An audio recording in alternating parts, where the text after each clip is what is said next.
problem is rectangular components. So for this, we have to find the rectangular components of the force on cables DA, DB, and DC. To start, it's easiest to explain the relationships between all of the forces. So we have the Z force of cable DB plus the Z force of cable DC equals the Z force of cable DA. And we know this because from the origin, the only force going in to the positive Z direction is force DA, and the only one going in the negative Z direction is both force DB and DC. Next, we know that the force of gravity equals the Y component of all of the cable's forces because all of them are going in the Z direction, and that's the only thing holding up the 1,000-pound force. Next, we know that the X component of the force of cable DB equals the X component of the force of cable DC because they are the only forces going in the X direction because the force of FA is at the origin for the Z axis. We also know that the Y component of force DB equals the Y component of the force DC, and the Z component of the force DB equals the Z component of the force DC because they're both the same quantity into the Z direction, and since X and Z are both the same, we know that the Y components of both FB and FC are the same. Thus, we can say that the force of DB equals the force of DC because they're the exact same length and they have the same components in every direction. Next, we want to find the length of each cable, which we can do by using the rectangular components of each cable. So first, we could start with DA. So we start with the X direction for I. We see that over here, X, or D of A, DA, does not move in the X direction, so we could put 0I for DA. Then we go to the J direction, which is also the Y, and we see that it goes up 27 inches, so we put plus 27J. Then we see how much it goes in the Z direction, which is 33 inches, and it goes in the positive Z direction, so 33K. We square all of those numbers and take the square root, and we get the total length of cable DA, which is 42.64 inches. Then we move on to the length of cable DB. DB moves in the negative X direction, 36 inches, negative 36I. It moves in the positive Y direction of 27 inches, so plus 27J. And it goes in the negative Z direction, 24 inches, so we put a minus 24K. Again, square all the numbers, take the square root, and we get 51 inches for cable DB. And then we do the same for cable DC. We see it moves 36 inches in the positive X direction, plus 36I. We see it moves up 27 inches, plus 27J, and in the negative Z direction, 24 inches, so minus 24K, which gives us 51 inches as well. We have found all these numbers because we want to make unit vector equations so that we can find the percentage of the cable that goes in every direction, which will be best used to help us find the force in each direction of the cable. Next, we need to rewrite these equations as unit vector equations. The reason we do this is that we could have ratios for each of the cables. First, for cable DA, you need to divide by the total amount, which is 42.65, and you divide in each direction in the I, J, and K. So 0 divided by 42.64, DA goes in the 0I.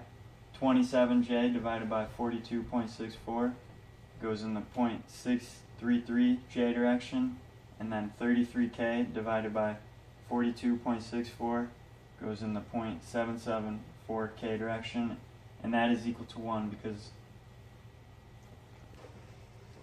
42.64 is 100% of the length of the cable. Then we move on to cable DB. Since the total is 51 inches, we divide all the rectangular components by 51. Negative 36 in the I direction divided by 51 is 0.706 I. 27J divided by 51 is 0.529J. Negative 24K divided by 51 is negative 0.471K. Next we move on to the DC cable. We also divide this by 51 since that's the total length.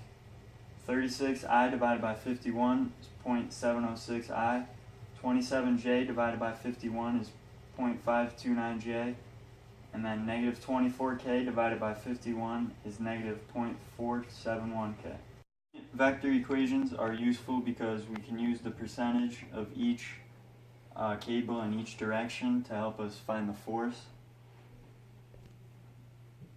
We can use the percentages found by the unit vectors and substitute them into the relationships found earlier by the diagram, which we can use to create equations that will help us solve for the forces.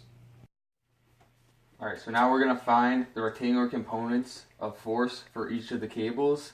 And the first thing you need to realize from our previous relationships that force dB equals force DC. So throughout the problem, we're going to substitute force dB in for force DC. Now we're also going to be, in order to solve for force dB, we're going to need to solve for force dA in terms of force dB.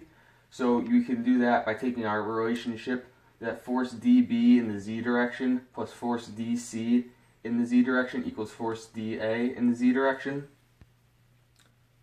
So to do this, we're going to substitute the unit vectors into this relationship. So it's 0.471 times force dB plus 0.471 times force dB, since we can substitute force dB in for dC, equals 0.774 times the force of dA. So when you add those up, it will be 0.942 times the force of dB equals 0.774 times the force of dA. And when you divide by the 0.774, you get that the force of dA equals 1.22 times force of dB. The last step to solve for force of dB is that we need to plug this relationship, that force of gravity equals force of dA in the y direction plus force dB in the y direction plus force dC in the y direction. So when we plug these values in, we have 1,000 pounds equals 0.633 times the force of dA, which we solve for as 1.22 times the force of dB. The 0.633 comes from the unit vector of force dA in the y direction. So you need to add that to 0.529 of force in the dB, which is from the dB unit vector, and then another 0.529 times force of dB from the dC unit vector.